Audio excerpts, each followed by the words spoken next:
आदित्य हमेशा लॉजिकल इंसान रहा था। वो भूत प्रेत जैसी चीजों पर हंसता था, कहता था डर दिमाग बनाता है। लेकिन जब उसे शहर के बाहर एक 2 BH फ्लैट आधे रेट में मिल गया तो उसे थोड़ा अजीब जरूर लगा। एजेंट ने चाबी देते हुए कहा, बस एक बात ध्यान रखना, सामने वाली दीवार के पास ज्यादा भारी सामान मत रखना। क्यों? एजेंट ने हल्की मुस्कान दी। पुरानी बिल्डिंग है, स्ट्रक्चर थोड़ा कमजोर है। लेकिन उसकी आंखों में कुछ और था, जैसे वो झूठ बोल रहा हो। फ्लैट बड़ा था, कमरों में हल्की सी सीलन की गंध, सफेद दीवारें, लेकिन एक दीवार अलग थी, सामने वाली दीवार। उसका रंग थोड़ा फीका था, बीच में हल्का उभार, जैसे किसी ने जल्दी में प्लास्टर किया हो। आदित्य ने ध्यान नहीं दिया। पहली रात वो गहरी नींद सो गया। दूसरी रात, पहली दस्तक रात 11:43 तक उसकी आंख खुली। वो सीधा बैठ गया। पड़ोसी होंगे। फिर ठक ठक, इस बार साफ आवाज दीवार के अंदर से आई थी। वो उठा, दीवार के पास गया, हाथ रखा। ठंडी, बहुत ठंडी, जैसे बर्फ। उसने कान लगाया, कुछ नहीं। वो मुड़ा ही था कि ठक ठक ठक 3 बार, सही अंतराल से, जैसे कोई जवाब दे रहा हो। तीसरी रात, आदित्य तैयार था। उसने मोबाइल में टाइम नोट किया। 11:43, पहली दस्तक। 11:44, 2 दस्तक। 11:45 और 3 दस्तक। ये रैंडम नहीं है। उसने हल्के से दीवार पर थपकी दी। एक बार, कुछ सेकंड शांति, फिर अंदर से एक थपकी। उसका गला सूख गया।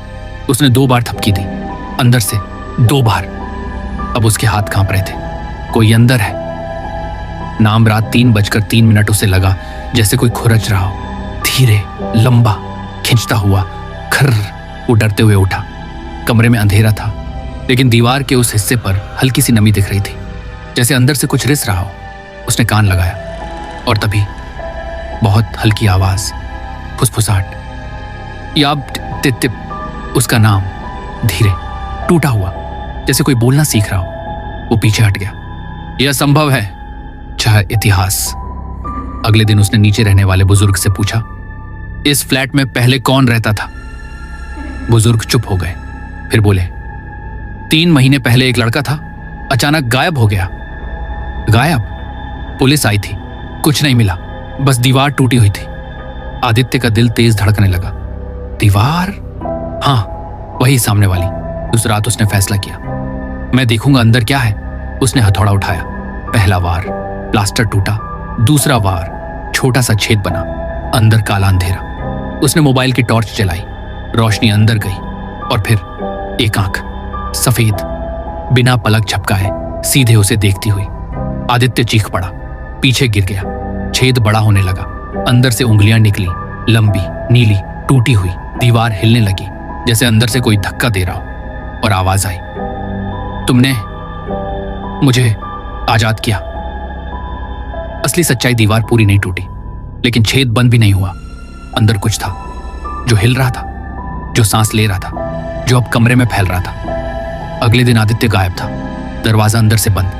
पुलिस आई, कमरा खाली, दीवार में बड़ा छेद, लेकिन उसके पीछे कोई स्टोर रूम नहीं, सिर्फ ठोस कंक्रीट। फर्श पर खून से लिखा था, अब मैं दीवार में नहीं हूं। 3 महीने बाद नया किराएदार। रात 11:43 तक वो चौंका। आवाज दीवार से नहीं आई, उसके बेड के नीचे से आई। उसने झुककर नीचे देखा, अंधेरा। फिर मोबाइल की रोशनी डाली और वहां एक चेहरा, आधा इंसान, आधा छाया, सफेद आंखें और होंठ हिले। आदित्य। आखिर सच, असल में दीवार के पीछे कोई राक्षस नहीं था। दीवार एक कैद थी। हर नया इंसान जो वहां रहता, धीरे धीरे अंदर खिंच जाता, उसकी जगह कुछ और बाहर आता। और अब अगर तुम ये कहानी रात 11:43 पर सुन रहे हो और तुम्हारी दीवार से थक की आवाज आए, तो जवाब मत देना, क्योंकि वो तुम्हारा नाम सीख चुका है।